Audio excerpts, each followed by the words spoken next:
Some immigration judges are granting bond requests, and other immigration judges are denying bond requests. Guys, in this video, I am giving you the latest update concerning the Maldonado Batista order that was issued by the federal court in California the week of Thanksgiving. Let's get into it. Now, guys, really quickly, in the last video that I shared with you, I shared that there was good news that the federal court in the Maldonado case issued or restored bond for certain non-citizens who were previously eligible to ask for a bond. Well, guys, some judges are granting and some judges are denying. And so this video, we're going to share with you what the latest updates are since this order has been issued. Let's give a little recap. One of the things that the federal judge did is that it created a bond eligible class. And what that essentially means is that the court certified a nationwide bond eligible class and granted declaratory relief.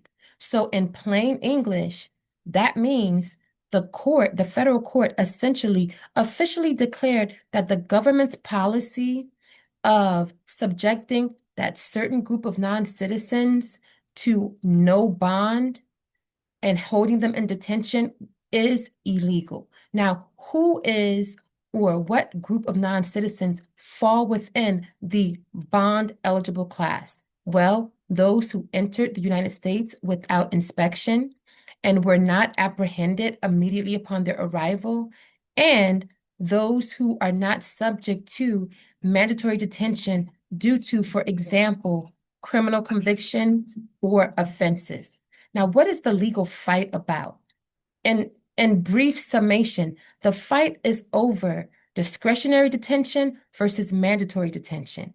And so at the heart of this litigation is that the government's position is that if you are someone who e-weed, you are deemed or are still someone that is an applicant for admission who, under the Immigration Nationality Act, the relevant provision, you must be mandatorily detained.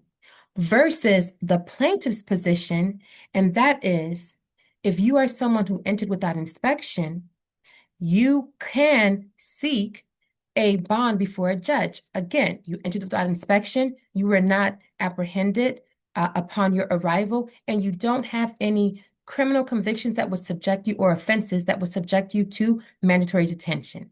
And so the court ended up siding with the plaintiffs in the case. Now, I do want to say this here. When filing a motion for bond, what a court ultimately is deciding for those who are eligible to make the request is whether or not the person is a flight risk, meaning, will this person attend any future hearings regarding their removal case? And secondly, whether the individual is a danger to the community.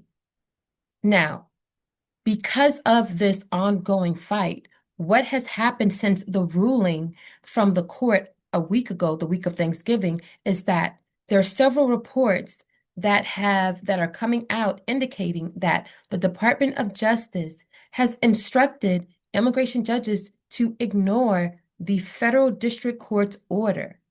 And so what does that leave a person who is otherwise a member of this bond eligible class? And that is, there are a couple of things to consider when working with your immigration attorney. These are complex cases, certainly during these times, no doubt. One thing to consider is filing a petition for writ of habeas corpus. Now, this is a type of petition that is filed in federal court.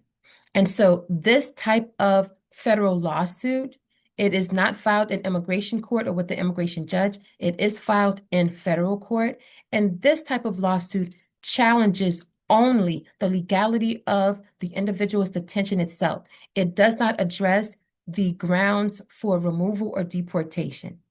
The other thing you should be aware of is that individuals who are being held in detention who are not being able to have their bond motion granted, you want to understand that filing a petition for habeas corpus is in a different court setting. It's a federal court. And guys, there have been reports where many individuals have had more success in filing a petition for habeas corpus because several individuals may have been detained for several months where they even haven't had their immigration individual hearing. And so this is definitely an option for someone who may have been in detention 7 months, 8 months, 9 months, or 10 months, or even longer. Another thing to consider as well is that for those who will seek to file the motion for bond with the immigration court, even though they're getting mixed results, some are granting, some are denying. If you file your motion with the immigration court, and let's say the immigration judge is still not sure whether or not they have authority to grant the motion. And part of the reason for that, guys, let's sidebar for a moment.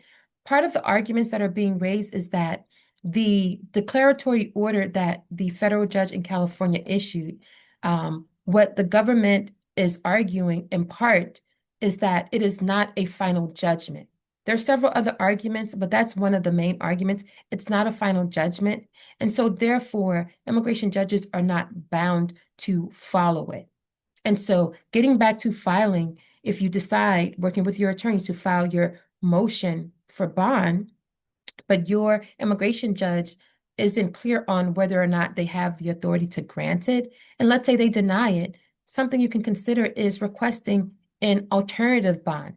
And that just basically means is that if the judge later determines, because a subsequent order from the federal court is later issued, that gives clear direction or a final judgment on that single issue is issued, an alternative bond is basically asking the immigration judge to say, okay, judge, you denied the motion for bond, but if you were to determine that you did have the authority or the power to grant it, what would the bond amount be? And if an immigration judge were to issue an alternative bond by giving you what that monetary amount would be, you, working with your immigration attorney, could consider taking that and also adding that to any petition for habeas corpus with a federal court, and increasing your chances of having a federal court granting your release. And so, guys, these are just things to consider, some tips and strategies, and just things to be on the lookout for. I should also share with you the attorneys who brought the lawsuit in California. It's being reported that they are going to return to the federal judge because, as I stated, some judges are granting, some judges are denying, and the government's position is that all immigration judges should deny the bond request. And again, a bond request, for those who are eligible to make the request with a judge, it seeks to determine whether the person is a danger to the community and whether the individual is a flight risk. And of course, as I've shared with you in prior other videos, you only get one bond request. So you want to make sure you put forward your best position and argument while working with your attorney. Guys, this video was a quick update, general information purposes only. Please be sure to work with a licensed immigration attorney. I thank you so much. Please be sure to like and share the video, and of course, subscribe. I will definitely see you in the next one. Bye-bye.